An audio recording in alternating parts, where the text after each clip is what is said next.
تو آج جمعے کے اس اجتماع میں اسلام کے بارے میں اگر آپ کو آگاہ کروں تو اسلام ایک ایسا مذہب ہے جو امن کا درد دیتا ہے، عدل کا درد دیتا ہے اور ہمیں رواداری سکھاتا ہے۔ قرآن تو کہتا ہے انما المؤمنون اخوہ، کہ تم سب آپس میں بھائی بھائی ہو، یعنی اسلام ہمیں امن کا درد دے رہا ہے۔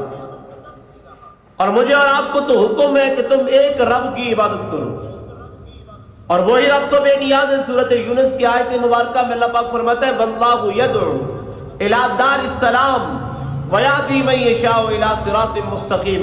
اللہ فرماتا ہے کہ میں تمہیں سلامتی والے گھر یعنی جنت کی طرف بلاتا ہوں، جسے چاہتا ہوں ہدایت عطا فرماتا ہوں۔ وہ بے نیاز ہے نا جی، تو ہم سب اسی کے ماننے والے ہیں، ہم اسی کے بندے ہیں۔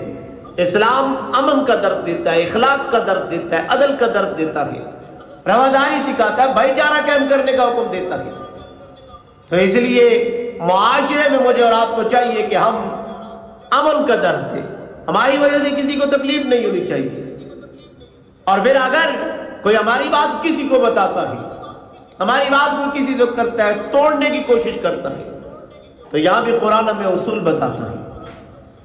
اللہ پاک نے سورۃ الحجرات میں فرمایا یا ایھا الذین آمنوا ان جاءکم فاسق بنبأ فتبینوا، فرمایا کہ جب کوئی فاسق تمہیں کسی چیز کی خبر دے تو پہلے اس کی تحقیق کرو، پہلے اس کی تحقیق کرو کہ یہ بات ہوئی بھی ہے کہ نہیں ہوئی۔ بغیر تحقیق کے کسی پہ الزام تراشی مت کرو، بغیر تحقیق کے کسی کی مخالفت نہ کرو، بغیر تحقیق کے کسی پہ تہمت نہ لگاؤ، بغیر تحقیق کے کسی کے بارے میں غلط گمان نہ رکھو۔ یہ ہے میرا دین اور اسلام۔ تو معاشرے میں مجھے اور آپ کو چاہیے کہ ہم ایک دوسرے کے ساتھ محبت کے ساتھ پیش آئیں، اخوت کے ساتھ پیش آئیں، تاکہ اللہ پاک میرے ملک کو سلامت رکھے، اللہ پاک میرے ملک کی سرحدوں کو سلامت رکھے، اور سرحدوں پہ کھڑے نوجوانوں کی اللہ پاک حفاظت فرمائے۔ تو دعا ہے خالق کائنات، مالک کائنات، رازق کائنات، آج جمعۃ المبارک کا دن ہے، اس دن کی برکت سے اللہ مجھے اور آپ کو صحیح معنوں میں دین میں چلنے کی توفیق عطا فرمائے۔ آمین۔ وما علینا الا البلاغ۔